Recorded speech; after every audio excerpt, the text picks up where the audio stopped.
Hello दोस्तों, welcome back to my channel.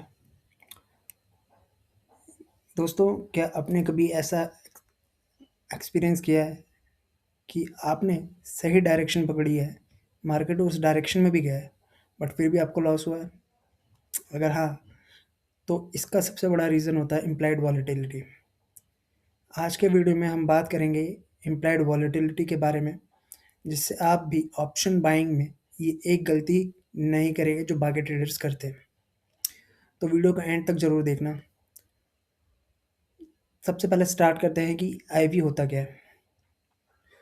Simple language में बात करूँ तो इम्प्लाइड वॉलेटिलिटी बताता है कि मार्केट फ्यूचर में कितना मूवमेंट एक्सपेक्ट कर रहा है। तो दोस्तों, एक एग्जांपल के थ्रू इसको समझने की कोशिश करते हैं। मान लेते हैं निफ्टी जो कल क्लोज हुआ है वो 24,000 पे क्लोज हुआ है और उसकी इम्प्लाइड वॉलेटिलिटी है 25%।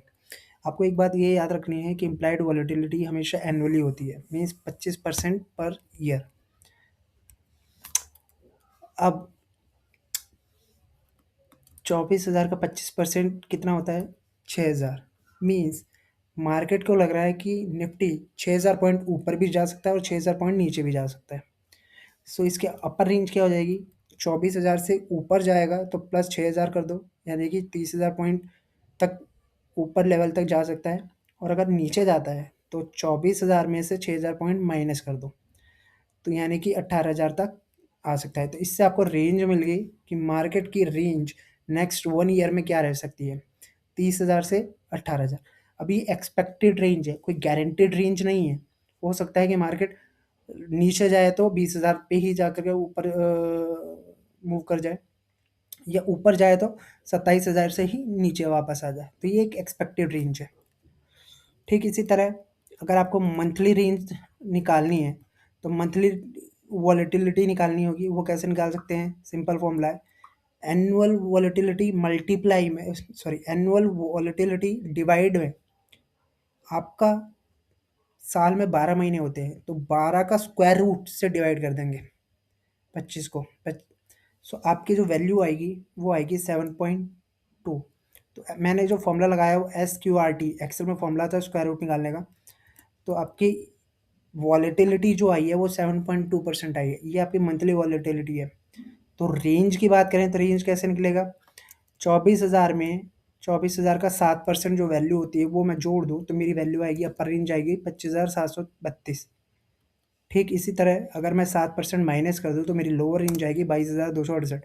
तो मेरे को रेंज मिल गई कि नेक्स्ट 1 मंथ में कितने रेंज में मार्केट मूव कर सकता है। तो वॉलेटिलिटी से आप एक रेंज एक्सपेक्ट कर सकते हो कि फ्यूचर में कितना मार्केट मूव करेगा। सेम इसी मैनर में साल में 52 वीक होते हैं, तो 52 वीक के हिसाब से अगर आप स्क्वायर रूट ऑफ 52 से डिवाइड करोगे 25 को, सो आपको जो है वीकली वॉलेटिलिटी मिल जाएगी। और इससे सिमिलर मैनर में आप वीकली रेंज भी निकाल सकते हो। तो दोस्तों, अभी तक हमने देखा कि आईवी मतलब इम्प्लाइड वॉलेटिलिटी होती क्या है, और उसको एक एग्जांपल के थ्रू हमने समझने की कोशिश करी।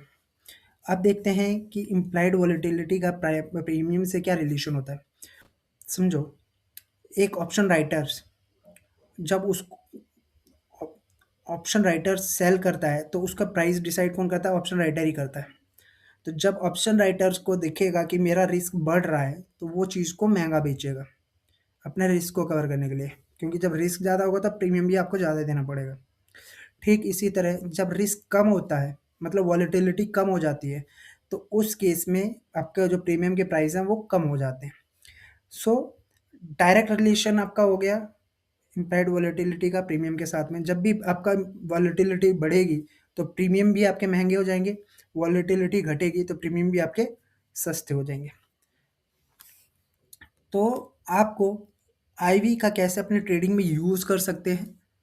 सो आपको ध्यान ये देना है कि जब भी आईवी हाई है, दैट मीन्स प्रीमियम महंगे होंगे ऑप्शन के, और जब आईवी लो है तो आपके उसके ऑप्शन के प्रीमियम सस्ते होंगे। सो जब भी चीज़ महंगी होती है तो आपको बेचने में ज़्यादा फ़ायदा होता है, और जब भी चीज़ सस्ती होती है तो आपको खरीदने में ज़्यादा फ़ायदा होता है। तो जब भी आईवी हाई होगा तो ऑप्शन के प्रीमियम भी हाई होंगे, और प्रीमियम भी हाई होंगे तो आपको वहाँ ऑप्शन को बेच के चलना है। और जब भी आईवी आपका कम होगा तो आपका ऑप्शन के प्रीमियम सस्ते होंगे, तब आपको ऑप्शन को बाय करना है। तो ऑप्शन को सेल कैसे करते हैं, ऑप्शन को बाय कैसे करते हैं, इसके कई सारी स्ट्रैटेजीज हैं जो कि हम आगे डिस्कस करेंगे। अब देखते हैं कि क्या कौन से ऐसे मिस्टेक्स हैं जो एक बिगनर्स हमेशा करता है। वो जब भी ट्रेड करता है तो वो सिर्फ डायरेक्शन तो देख लेता है बट आईवी को नहीं देखता है।